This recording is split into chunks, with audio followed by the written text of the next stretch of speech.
마태복음 21장 12절에서 13절 말씀입니다. 신약성경 34쪽입니다. 마태복음 21장 12절과 13절 말씀 한 목소리로 봉독하겠습니다.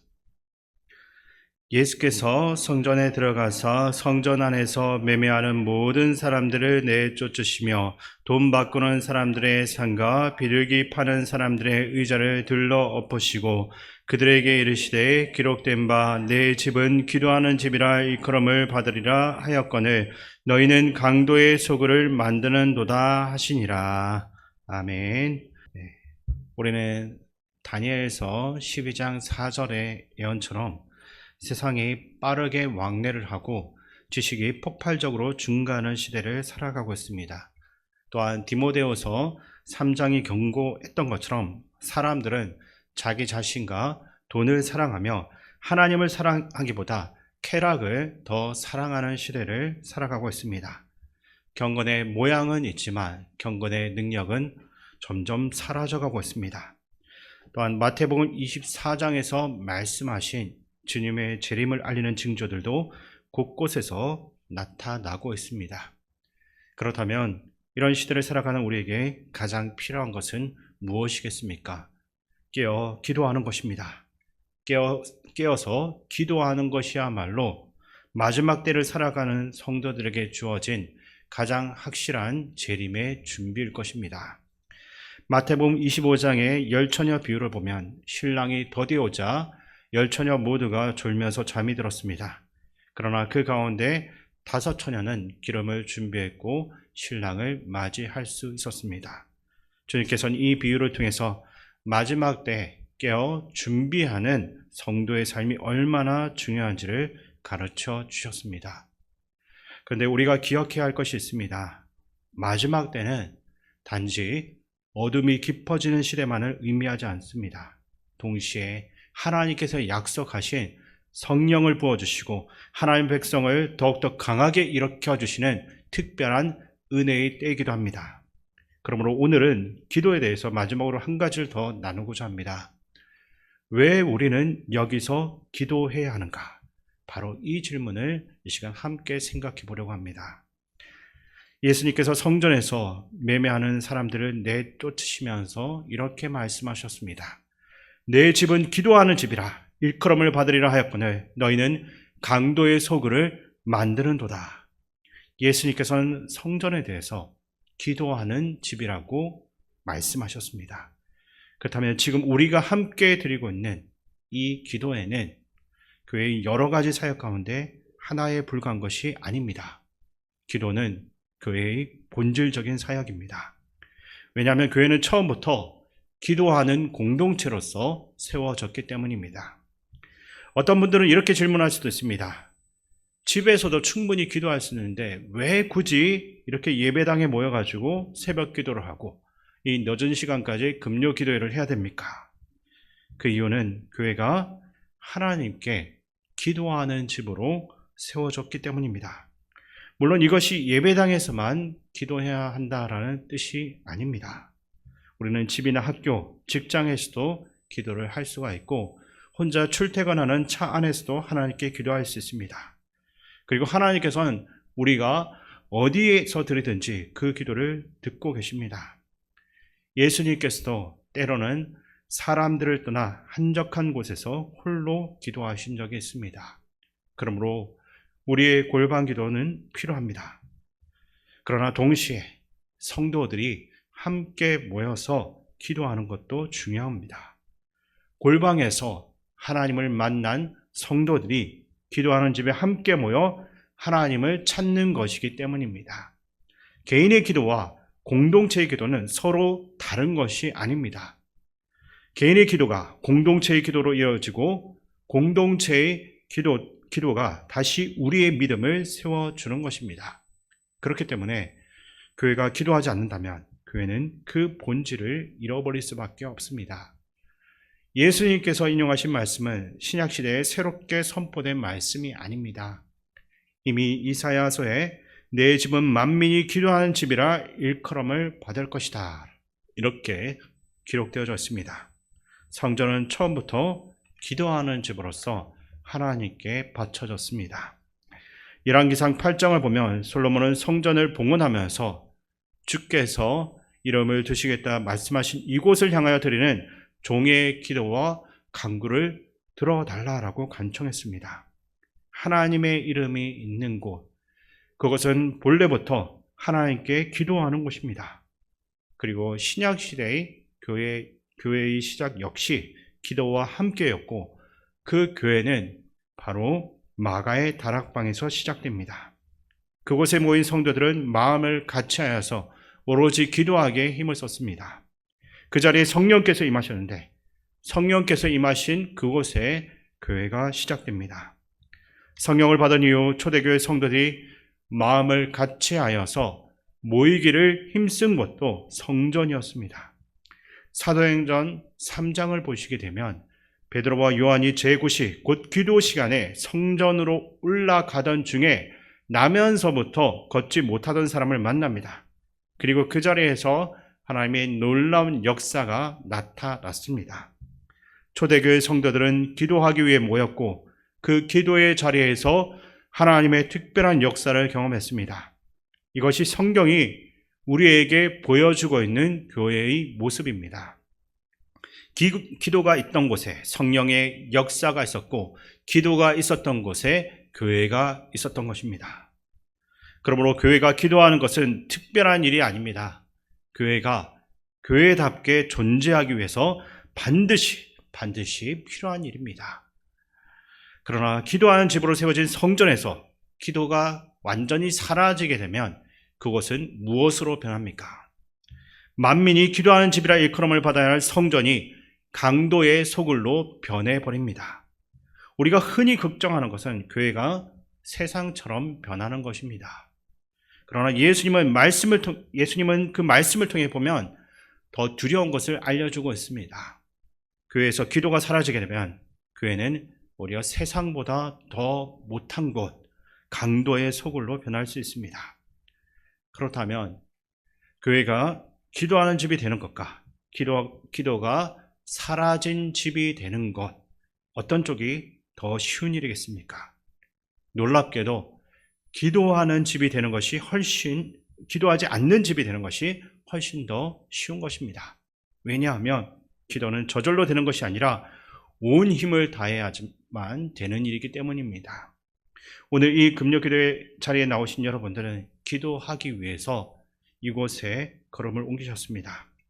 사실 기도하는 이 모든 일, 우리의 본성에 자연스러운 것은 아닙니다. 피곤하면 쉬고 싶고, 바쁘면 기도를 뒤로 미루고 싶어집니다. 그래서 기도는 저절로 쉽게 되어지는 일이 아니라 믿음으로써 온 힘을 다하여 힘써야 하는 일입니다. 그런데도 우리가 오늘 이 자리에 나온 이유가 무엇이 있겠습니까? 기도의 자리가 얼마나 중요한지를 여러분 모두가 잘 알고 있기 때문입니다. 히브리서 10장은 우리에게 이렇게 권면하고 있습니다. 히브리서 10장 25절 말씀을 제가 읽어드리겠습니다. 모이기를 피하는 어떤 사람들의 습관과 같이 하지 말고 오직 권하여 그날이 가까움을 볼수록 더욱 그리하자. 아멘. 주님께서 다시 오실 그날이 가까울수록 성도는 더욱 모이기 위해서 온 힘을 다해야 됩니다. 그리고 함께 기도합시다. 금요 기도에 함께 나옵시다. 이렇게 서로를 기도의 자리로 이끌어 주어야 되는 것입니다. 혼자 나오시지 마시고 같이 나오라는 겁니다. 왜냐하면 마지막 때가 될수록 더욱더 깨어서 함께 기도해야 하기 때문입니다. 세상은 우리를 계속 흩어지게 하지만 우리는 더욱더 함께 모여야 되고, 세상의 소리가 커질수록 우리의 기도 소리는 더욱더 커져야 됩니다. 교회는 기도하는 집이기 때문입니다. 그리고 오늘 이 자리는 주님, 저는 기도의 자리를 결코 떠나지 않겠습니다 라는 그 고백을 우리의 몸으로서 나타내는 자리입니다. 그렇다고 해서 함께 모여드리는 기도만 중요하고 개인의 기도는 부차적인 것은 아닙니다. 개인 기도와 공동 기도는 어느 오직 한 가지만 선택하는 것이 아니라 둘 다 필요합니다. 조나단 에드워드라는 사람은 성도들이 함께 드리는 기도에 대해서 기도의 합조에 비유하게 됐습니다.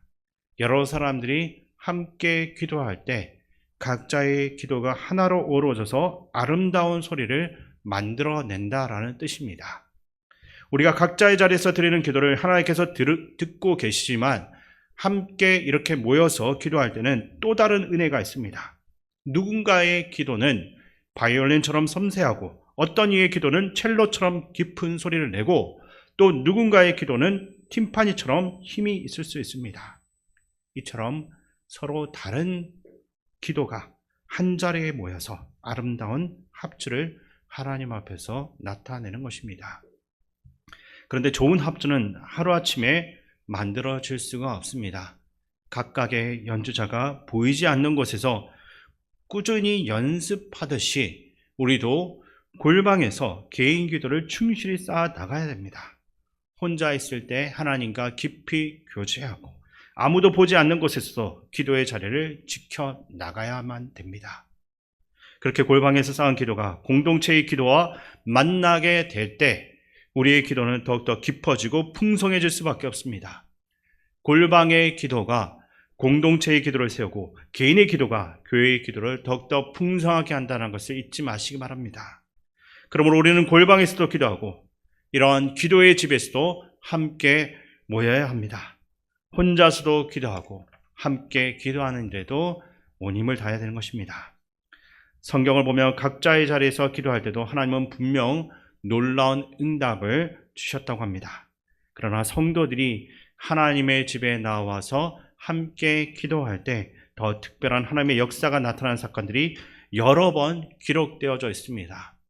자녀가 없어서 마음이 슬펐던 한나를 기억하시고 있을 것입니다. 한나도 자신의 집에서 기도했습니다. 그러던 어느 날 성소에 올라와서 마음이 괴로운 상태에서 통곡하며 기도했습니다. 그리고 바로 그 자리에서 하나님께 자신의 마음을 다 쏟아 놓았습니다. 하나님은 그때 한나의 기도를 들으셨고 마침내 사무엘을 그에게 허락하셨습니다. 시편 73편의 저자였던 아삽도 마찬가지입니다. 그는 악인들이 잘 살고 형통한 모습을 보면서 신앙적인 혼란을 겪어야만 했습니다.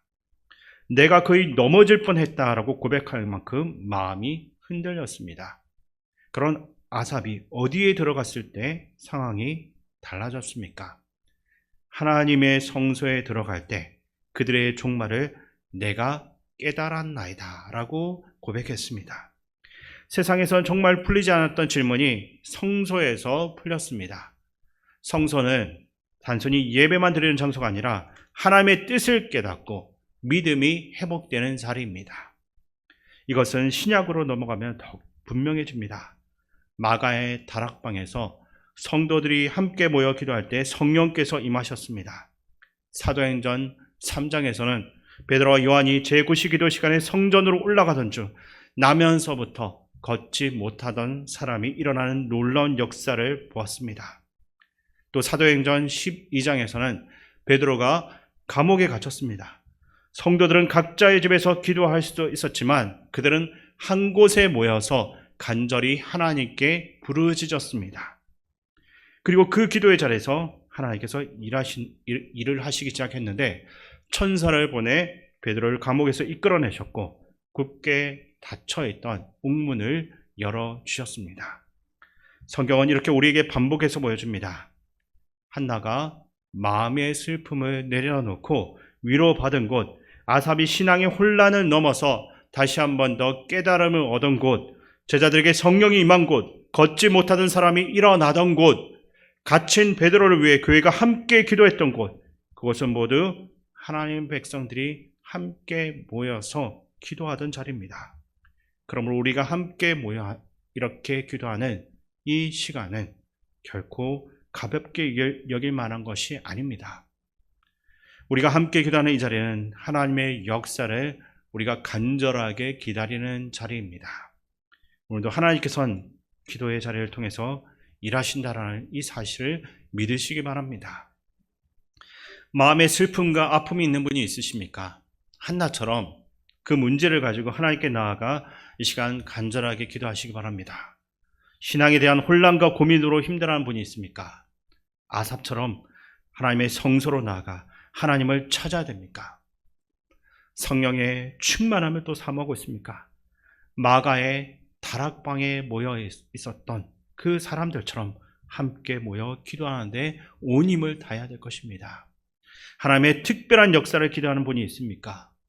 베드로와 요한이 지켰던 기도의 시간을 소중히 지키시기 바랍니다.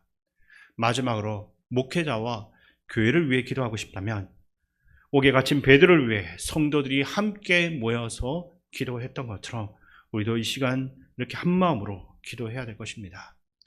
다윗은 이렇게 고백했습니다. 시편 18편 6절을 보면 내가 한난 중에서 여호와께 하려며 나의 하나님께 부르짖었더니 그가 그의 성전에서 내 소리를 들으시며 그의 앞에서 나의 부르짖음이 그의 귀에 들렸도다. 아멘. 다윗의 기도를 들어주셨던 하나님, 한나의 눈물을 보셨던 하나님, 아삽의 혼란을 잘 아셨던 하나님, 제자들의 합심 기도를 들으셨던 하나님께서 오늘 이 자리에서도 우리가 함께 올려드린 그 기도를 분명히 듣고 계십니다. 그러므로 오늘 금요 기도에 나온 여러분들, 이 기도의 자리를 소홀하게 여기지 마시기 바랍니다. 각자 이 자리에서 골방 기도를 계속하시고 동시에 이곳에 모여서 기도하는 자리도 계속해서 지켜나가시기 바랍니다. 왜냐하면 우리 모두는 기도하는 사람으로서 부름받은 사람들이기 때문입니다. 그리고 우리 교회가 이름만 기도하는 집이 아니라 정말로 만민이 기도하는 집이 될 수 있도록 함께 세워져 나가야 됩니다. 우리 모두가 기도의 자리를 지키고 기도로 교회를 세우며 기도로 하나님의 뜻을 이루어 나갈 수 있는 성도들 될 수 있기를 주님의 이름으로 축원드립니다.